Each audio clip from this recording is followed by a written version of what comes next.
Brig is one of those heroes in Overwatch where, she kind of has a negative stigma where people just think she's the easiest hero to play in the game. They're like, oh, just go Brig and win, forehead. But if it were that easy, everyone would be a top 500 Brig though, right?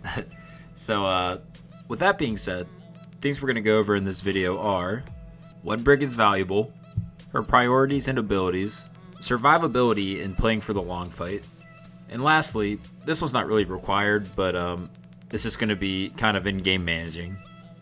And before we get into the video, for those who don't know me, I'm a top 500 support player. I've been top 500 for many seasons now. I've done it through multiple heroes like Lucio, Zenyatta, Brig, Mercy, and practically all of them. So with that being said, let's get into the video. So first thing, like I said we were going to talk about was, when is Brig actually valuable? Brig is actually one of those heroes where you can get value with Brig in many, many situations. For example, anytime they have a dive tank or, a Tracer or a Genji or Sombra giving you guys a hard time, Brig is just going to be, for supports, one of the best swaps in the game just for that regard alone. So once you're on Brig, right, and you just analyze the other comp, let's say for whatever reason they're running dive, for example. So what you have to think about is Brig is, who are they exactly trying to kill, right? And this is the problem with most Brig players, at least in like the mid-tier elo, maybe lower elo also. They're just frontline Brigs. They still think it's GOATS meta or whatever, and they think they have 250 HP and a 500 HP shield. But with all the Brig changes we've had within the past year, even 2 years, Brig can actually be punished pretty easily for playing too aggressive. So with that in mind, as a Brig player, you want to be playing where the dive tanks and the flank heroes are going to be focusing on, whether it be, you have an Ana or a BAP, because think about it like you're a Tracer or a Winston. You're not going to just try to dive and kill Orisa, right? Because she's a tank and she has massive survivability, so what's the point of you being on the front line? So you have to step back, analyze, and just think, okay, if I were a Winston or a Tracer, where am I going to go? And then once you figure that out, that dictates where you're going to play as Brig. And more times than not, this is just going to lead to the same exact thing where you're going to be just bodyguarding your other support. Because like I said, a more traditional comp, you're usually running, Brig Ana, Brig BAP, even Brig Zen. That would be the most ideal situation for a Brig player. So your primary goal is to literally not let them die, because that's who most teams are going to be focusing first. So think of yourself as a bodyguard. You're not a tank, you're a support. So you are going to support your other team who is going to need it. Which is going to lead me into point number 2, which is priorities and abilities. We already touched on one of Brig's more important points earlier, which was, just literally being a bodyguard and playing to keep your other support alive. The best way to do this is, for one, always make sure that you're pretty close to your other support, because you don't want to digress too far away and then be out of range to shield bash somebody or whip shot somebody away. And this next point is very important. It happens to so many players, not just Brig players, but every support player and tank players. Just don't tunnel vision. You have to peel for people, and if you just check front line, you just start swinging away and forgetting about everything that's happening behind you. I mean, even just tunnel visioning for 3 seconds could be the difference of a support living and dying. So if your focus gets reverted elsewhere, you always have to keep in the back of your head, is my other support okay? And you have to be checking every so often to keep them supported and keep them alive, obviously. So just make sure you're always aware, because the good Brig players are the ones that know what's happening all around the game. The decent and bad Brig players, they just, like I said, they get distracted really easily, but you have to, be keeping track of so many things as Brig. You can't forget about one specific thing. Okay, enough talking about Brig being just the other support's bodyguard, because there's a whole nother aspect of Brig's gameplay that I haven't even touched on yet, and that is just babysitting your DPS. I can't stress enough how important your armor pack usage is when playing Brig, because, like I said, a lower tier level Brig they have no respect for their armor packs, right? They have 3 of them, and the second like a tank takes 30 damage, your typical Brig will just, armor pack, armor pack, armor pack, and then they just dispose of all their resources instantly on damage that your other support just could have healed anyways, right? So this becomes so important because think about it like you're an Ana player, for example, right? And let's say you have Genji and Tracer on your team, or flank DPS. Imagine how hard it is as an Ana player to try to heal a Genji that's double jumping, off cooldown, spamming I need healing, stressing out your Ana, or even your Bat. It's almost impossible to heal them, and it's just going to take so much time out of your day. But when you have a Brig on your team, armor pack is a very low skill ability because all you have to do is look in the direction of the person that needs the healing. So it's very important as a Brig player to be prioritizing your packs for like flank DPS, or even people taking aggressive angles, like even like a Widow or a Hanzo that's pretty far away and needs healing, just so you can enable them to actually do their job significantly easier. I want you to keep in mind though that doesn't mean I'm saying to just totally ignore your tanks either. I just think it's important when you're gonna focus your armor packs into a tank, you want to use it when they absolutely need it. The problem is with most Brig players that, like I said, they see a tank just take like 40 damage and then they decide to invest a resource into healing them. But in reality, more times than not, your other support can just, click them once and then just reload, which is going to take a half second, opposed to putting an ability on a cooldown, for example. So to sum up the pack usage, let your DPS pop off by enabling them with your packs, okay?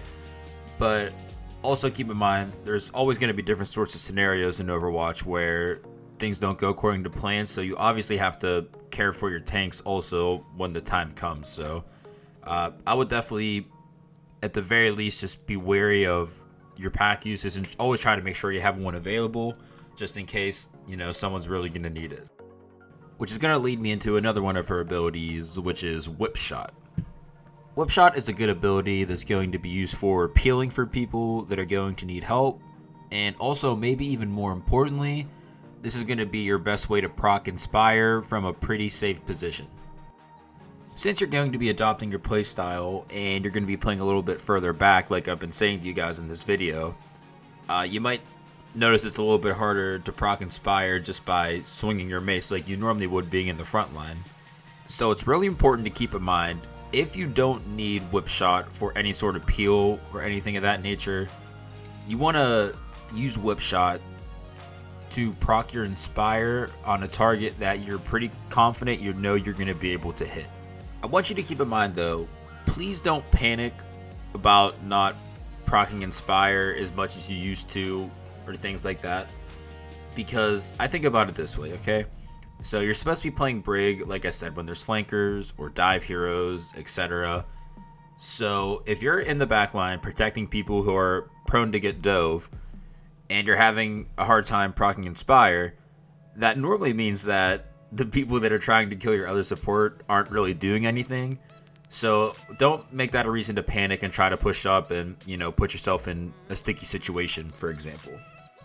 So as long as you know that you're protecting the person that can't be dove and they're not executing it, all that leaves is just making sure that your pack priority is top notch, because that's going to be the difference of what's going to make a good Brig player and a bad Brig player, that you're going to be enabling your supports. So you're negating their dive, but at the same time, you're allowing your DPS and other heroes to get way more value than they normally would, because you're making them your armor pack focus. Which will take me to my next point into her kit, which is going to be her ultimate, which is Rally.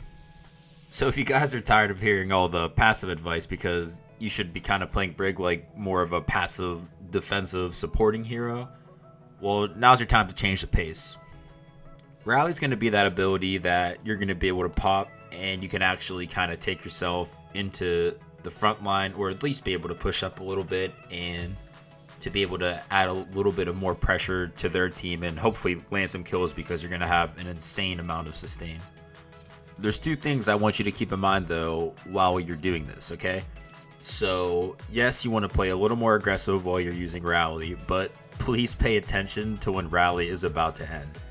There's endless amounts of times where people pop rally, and again, they just start tunnel visioning, and they just start swinging and swinging and swinging, and they don't even realize that rally wore off like 3 seconds ago, and then, like I said, they're just going to be back to normal Brig, and then they're just going to explode. So yes, when you have rally, play aggressive, but also stay cautious of when rally wears off and where you're going to reposition once it wears off. And this is also kind of a double whammy because, like I said, you start tunnel visioning, you're just frontlining, and most Brig players just totally forget about what's going on behind them. So just because rally's going off, your awareness always has to be top notch. So while you're pushing up, you still have to actively keep in mind in the back of your head of what's going on in your back line, and you still want to be peeling for, other supports and pocketing DPS at the same time. Just because you rally doesn't mean you abort all of your Brig mechanics and just, W key and left click. Okay, so now let's talk about another ability, which is Shield Bash. Again, this is an ability you, like 95% of the time, really want to only treat as a defensive ability. Shield bashing forward is usually, more times than not, always going to end up being a big mistake. So good ways you can get value with Shield Bash is obviously going to be the more glaring one is just going to be to stun people and just to provide extra peel for anybody posing a threat to you or your team.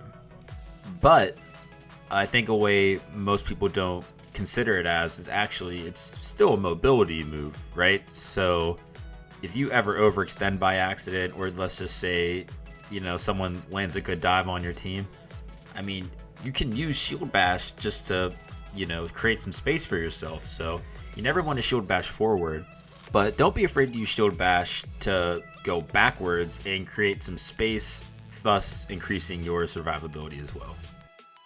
We just touched on it for a second there, but that'll lead me into my most important point, in my opinion at least, which is going to be your survivability. Luckily for you, Brig is probably the hardest support to kill in the support lineup, debatably, and she has so many ways to become even harder to kill. So if you follow these tips, it'll make you even more of a nuisance in this game. My most important tip for Brig survivability is please use your shield. There should never be a reason you die when you have like 150 shield or 200 shield or whatever. You should always ride down shield to the very end if you are in a tight pinch and you need any extra seconds to be able to possibly live. You wouldn't believe how many times I'm reviewing a Brig VOD or just watching somebody play Brig and they, like I said, they just go really aggro and they just die with 200 shield. If the resource is there, you might as well use the second point of survivability, which is playing corners. This advice is not only valuable for Brig, but you could actually apply this advice to so many heroes in this game. Almost every hero in this game is just, you never want to be caught out in the open. Brig gets a little more leniency with this philosophy because she does have a shield which can, bail out bad positioning in a sense. But you never want to have to invest resource when you know you don't have to, because then you're just wasting resource, right? So always just keep in mind where you're going to retreat, where the next best corner is. That way you just increase survivability, which is going to increase all around value for Brig across the board. It's such general advice, but I'm not even kidding. It goes a long way for support player value, and it's one of the support rules I abide by the most is, like, just don't die.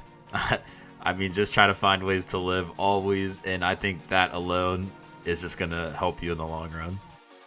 I said it earlier in the video, but I also want to just add it into the survivability category is do not be afraid to use Shield Bash to create space for yourself. That way, if you get contested and you need a little bit of space, just Shield Bash backwards. That way you're providing space and upticking survivability. And one last thing I'd like to add in this category is using Whip Shot to clear high ground or hold high ground. This is normally going to work if you're the defending team or you happen to be the team holding the space at the specific time. But if you're playing Brig, and let's say they're running like a Diva or a Monkey or even like a Wrecking Ball, and they're about to jump up and contest you, just use your Whip Shot while the engage is about to start, so you hit them and they don't even make it to the high ground. That way you're just, you're holding space more aggressively and keeping your team alive, and you're just letting their tanks do nothing also. Which is going to bring us to our last point, and like I said, you don't have to do this. I think every support player should do this, but it's just in-game managing. These are just going to be things like alt tracking, just thinking about what the enemy team has, you know, thinking about what the enemy team is going to have to do to win this fight, and in theory, by you doing that, it's going to dictate your playstyle and what you're going to have to do to stop them from doing what they want to do, which is going to be how you're going to get your value with Brig. Just little tips to execute this if people have never done this before is what I call tab checking. When you're in a game and you're just, you know, pressing tab and you're not doing it to check gold damage or gold healing or, you know, who's doing whatever. You're doing it to see, you know, if people are swapping heroes, thinking about, like I said, who is going to have ult for this fight and what they're going to try to do to win that fight. So it's just, you know, it's just free. I call it free resource also. It's just, you know, it's out there. You can use it if you want to. It's going to help you win fights, but you're just going to have, you know, the presence of mind to actually utilize it. And lastly, you can do it for your team also. You know, say you guys have Dragon Blade or Nano Blade, for example. You can be like, hey, let's use Nano Blade for this fight, etc., or like a Grab Dragon, so you can maybe control ult economy a little bit better. The advice I'll offer for this end, though, just don't overstep boundaries. People don't like being told what to do, so suggest things, but don't be mad if people don't listen to you or if it doesn't go according to plan. You just always got to worry about yourself most importantly, but, you know, it doesn't hurt to suggest things. If you have a good idea, you know, say it to the team. All right, and that's going to wrap up today's video. I appreciate you guys watching, and please, if you guys have any questions about anything in this video or something is confusing or you don't understand, ask me. I'm going to drop my Discord and my Twitch down below, and like I said, please don't hesitate to ask. I love talking about Overwatch. I like theory crafting and all that, so you're not going to be a bother or whatever. Just, you know, hit me up on Discord or find me on Twitch. Thank you guys for watching, and I'll catch you in the next video. See you later.